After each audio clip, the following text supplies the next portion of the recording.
বিজেপির ডাকা বন্ধের জেরে থমথমে পরিবেশ খানাকুলে। সকাল থেকেই জনজীবনে পড়েছে সরাসরি প্রভাব। যান চলাচল থেকে বাজারঘাট সব জায়গাতেই বন্ধের ছাপ স্পষ্ট। বন্ধকে ঘিরে রাস্তায় নজরদারি বাড়িয়েছে পুলিশ। খানাকুলে বিজেপির ডাকা বন্ধে কার্যত থমকে গিয়েছে জনজীবন। সকাল থেকেই রাস্তাঘাটে বন্ধের প্রভাব চোখে পড়ছে। খানাকুল থানা, খানাকুল বাজার, রামনগর, রাজহাটির মতো জনবহুল এলাকাগুলোতেও বন্ধ রয়েছে দোকানপাট।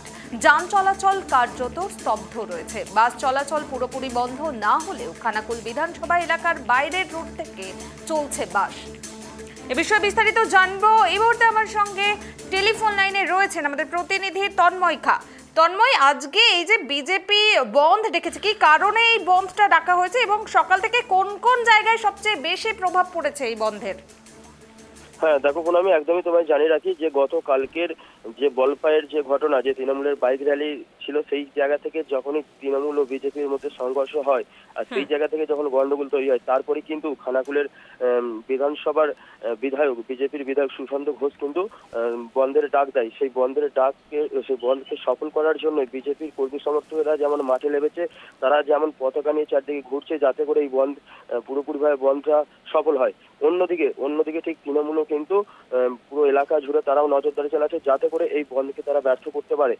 মানুষজনের পাশে গিয়ে মানুষকে বোঝানো হচ্ছে যে বন্ধকে ব্যর্থ করতে হবে। অন্যদিকে খানাকুল থানার পুলিশ প্রশাসনও কিন্তু কড়া নিরাপত্তায় রেখেছে যাতে করে কোনো রকম ভাবে সমস্যা বা গন্ডগোলের সৃষ্টি তৈরি না হয়। কারণ খানাকুলের বন্ধ মানেই, এর আগেও দেখেছি আমরা যে খানাকুলের বন্ধ ডাকা মানেই দুই রাজনৈতিক দলের মধ্যে কিন্তু মারপিট, দাঙ্গা, হাতাহাতি, লড়াই। কিন্তু সাধারণ মানুষ, খানাকুলের সাধারণ মানুষ কিন্তু একবারেও চাইছে না যাতে করে এই বন্ধ হোক।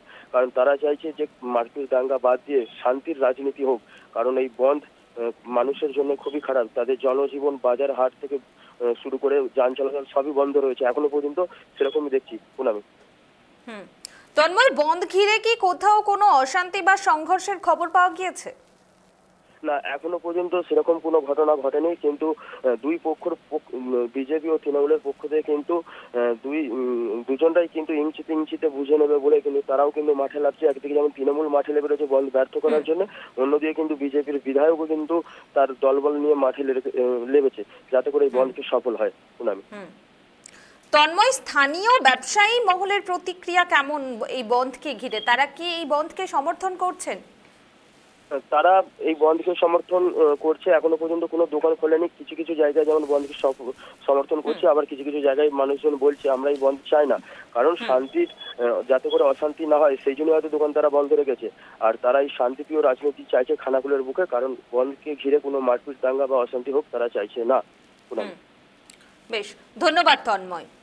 অর্থাৎ খানাকুলে যে বিজেপি বন্ধ ডেকেছে সেই বন্ধ কিন্তু সমর্থন করছেন সেখানকার স্থানীয় ব্যবসায়ীরা এবং সকাল থেকে রাস্তাঘাটে বন্ধের প্রভাব চোখে পড়ছে। খানাকুল থানা, খানাকুল বাজার, রামনগর, রাজহাটির মতো জনবহুল এলাকাগুলোতেও বন্ধ রয়েছে দোকানপাট এবং যান চলাচল কার্যত স্তব্ধ। বাস চলাচল পুরোপুরি বন্ধ না হলেও খানাকুল বিধানসভা এলাকার বাইরের রুট থেকে চলছে বাস। ফলে চরম সমস্যায় পড়ছেন সাধারণ মানুষজন। ইতিমধ্যে রাস্তায় জমায়েত হতে শুরু করেছে বিজেপি কর্মীরা। বন্ধ কার্যকর করতে বিভিন্ন এলাকায় টহলদারি চালাচ্ছেন তারা। অন্যদিকে রাস্তার মোড়ে মোড়ে নজরদারি বাড়িয়েছে পুলিশ। সবজি বাজার এলাকায় একসঙ্গে জড়ো হতে দেখা গিয়েছে তৃণমূল ও বিজেপি উভয় শিবিরকেই। সব মিলিয়ে বিজেপির ডাকা বন্ধে থমথমে রয়েছে খানাকুল। রাস্তায় বিজেপি ও তৃণমূলের কর্মীদের জমায়েত, আর অন্যদিকে পুলিশের কড়া নজরদারি, উত্তপ্ত পরিবেশে দিন কাটাচ্ছে সাধারণ মানুষ।